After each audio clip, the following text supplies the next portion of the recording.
What is up, dudes and lady dudes? Welcome back to Just Nuts, guys. Today, I've got another discussion video for you today looking at OTS Pack 13 because very recently we got our entire set list revealed for these. Now, keep in mind the OTS packs are really just small packs designed to give very specific reprints out, but a lot of players do get really hype about these because there are always some valuable reprints to see in here. Some get rarity bumps, some get rarity decreases, but also lower the price of certain things, and so for that, a lot of people get excited for these. Very small sets, only I think 26 cards, and yeah, so if you don't know how OTS packs work, you usually get 3 ultimate rares, 10 super rares, and 13 commons. So I figure we might as well start ourselves off with our ultimate rares. That's probably the best way to go about it. So looking at the ultimate rares here for OTS Pack 13, we start with Abyss Dweller on the left, Book of Moon, and Traptrix Rafflesia.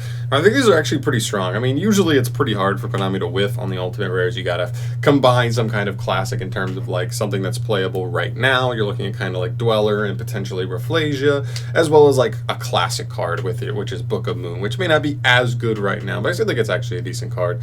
But it is a classic card that has some, sentimentality as well as just like, I don't know, collectability in the game of Yu-Gi-Oh! So I think these are really strong picks for ultimate rares. Nothing really to complain about here. I think Dweller is a big one. I mean, for the last 2 years, we've seen Dweller played in pretty much anything that can put out rank 4s fairly easily. It's just such a strong tool. It really limits so many decks' capability to do anything with their turn. So Dweller, a big one there. And yeah, I think it's a pretty good hit. I think these are all pretty good. No real complaints with the ultimate rares. Pretty good. Then we move to the super rares, where we have our 10 cards here. And honestly, I can shrink my noggin here so we can see our Spiral Mission Rescue. As we look here, we've got some bigger ones here that are nice, and then some ones that are like kind of like whatever. Starting at the top left here, we have Scrap Golem. That's probably the best one here, honestly. Scrap Golem's already like $5 to $6 right now as a rare. It only had 1 printing, and so now it's getting a rarity bump to super rare, which is nice, and it may help deflate the older rarity as well. Or this one actually might be. It depends. Sometimes newer rarities can be less than higher rarities, even if they are higher rarity, just because the classicness and like the oldness of the card, making it that original printing, gives it a little more value. But Scrap Golem, a very nice one in the super rares.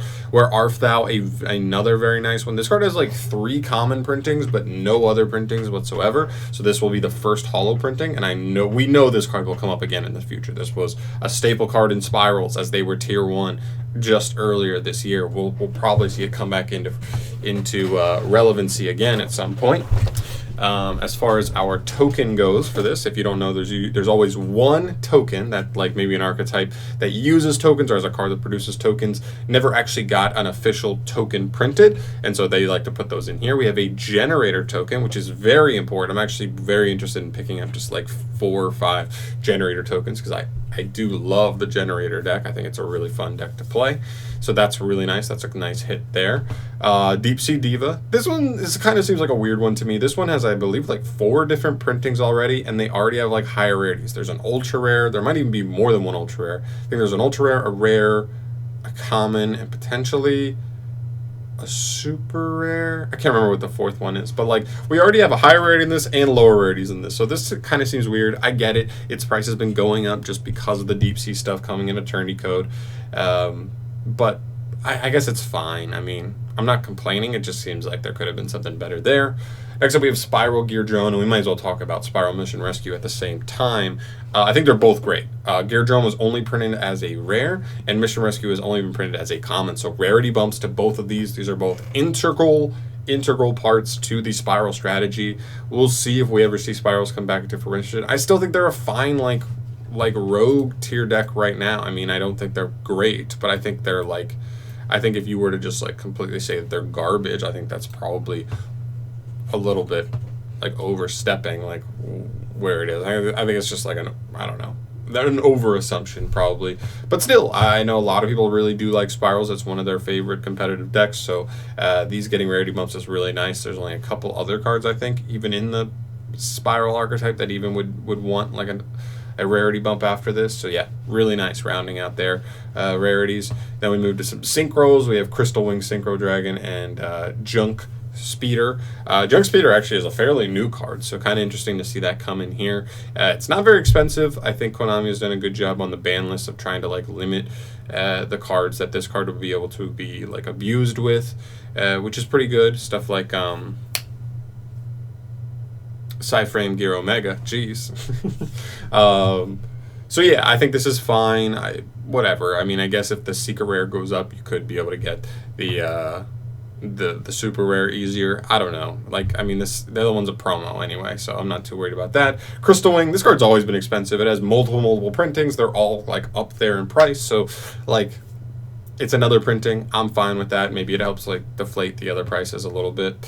Bahamut Shark. This one's pretty good because I believe this card only has a secret rare and a gold rare. A lot of people do not like gold rare, and the secret rare is probably going to be the highest, the most expensive one, because I think it's also the oldest printing of this card. So giving it a super rare is right there nice in the middle, because a lot of people will prefer this over the gold rare because they think it's like not as good looking, but they may not have to pay like full price for like the secret rare. So that's pretty nice there. That's another really good one. And then ABC Dragon Buster. This one's another one that's kind of weird. I believe there's is there an ultra rare and a secret rare, or a super rare and a secret rare of this card already? Whatever, we already have like 2 printings.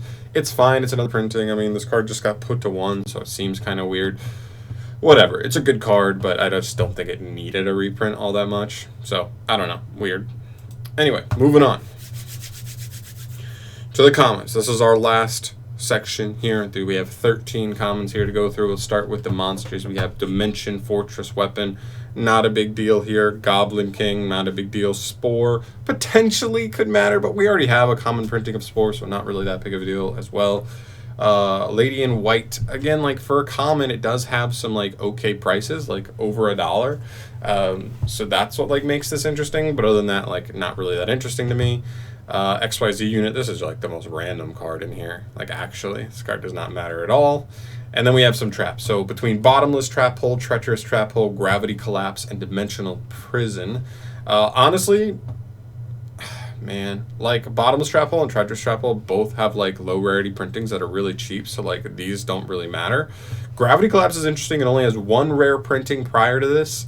And it's actually an interesting card. I actually never remembered actually seeing this card, because when I read it, I was like, whoa, that is a strong card. So if you don't know what it does, you tribute a synchro to negate a summon of a monster, and then your opponent cannot, is it summon or special summon?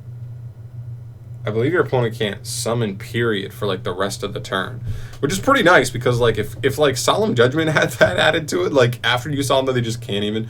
You don't have to tribute a synchro, but I mean, we've already seen some of these decks that can just like put synchros on the field so crazy easy. So it's interesting. It's interesting to say the least. And Dimensional Prison, I think, is another one where we just have multiple printings of this card, so I don't think it really matters that much that it's getting a common here.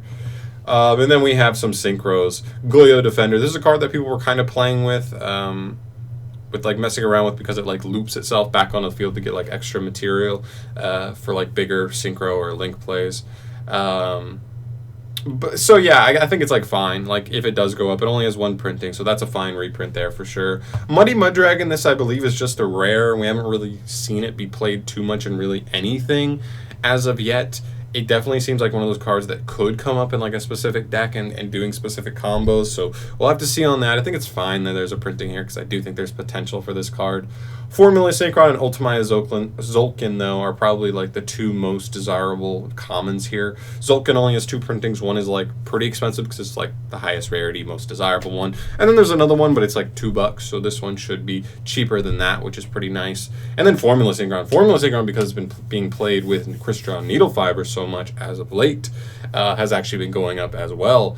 Getting that free draw is so clutch, as well as still being able a synchro to be able to like help you synchro up as well from there is pretty nice. And yeah, so he has, even though he has like what 3 or 4 printings, he already like his cheapest printing has been like $5. So this one will be a very welcome print if somebody just wants the cheapest version of Formula Synchron, to just get him, just so you have him, so you can play him if you want, but you're not really worried about price. That would be nice for those budget players. There. Whew. So that's pretty much it. I think if I look at this set overall, I mean, I have to go back and look at some of the other OTS packs to really remember, like, where they stand in terms of like where their reprints were, but this seems like a pretty solid one. Like, as always, you can't expect every single slot in this set to be a banger, you know what I mean? You can't expect every super rare to be like, dang, this card needed a super rare printing. No, like, I wouldn't say Speeder needed it, but like, it's nice, I guess. I wouldn't say Crystal Wing needs it because Crystal Wing already has so many printings. Buster Dragon, Diva, those are like the ones I would say we don't need, but like the other ones are nice. Like, we have 6 other generators, a good token, like Golem, Warfthal, Bahamut Shark, Drone, and Rescue, like all good options there. You're not going to have a perfect hit on every single card. And the commons, like, the commons are always kind of like, there's like maybe 3 commons where you're like, that's a nice common. That's a card that's been going up, and that'll be nice to have, you know, budget players be able to take a common. You're not going to have a nice rarity, but you can at least play the card at a very low price. And so, like, for that, I can't complain. I think it's a pretty nice OTS pack. I don't know how many of these cards I'll be specifically going after, but I think a lot of people will be interested in this one. So, as always, guys, let me know your thoughts down below on this product. Let me know what you think about OTS Pack 13. Is it a better OTS pack? Is it a little lackluster in your opinion? What do you think on that? And thank you so much for watching. As always, subscribe to the channel if you have not yet, if you want to see more stuff from me in the future, and I'll see you in the next one. Peace.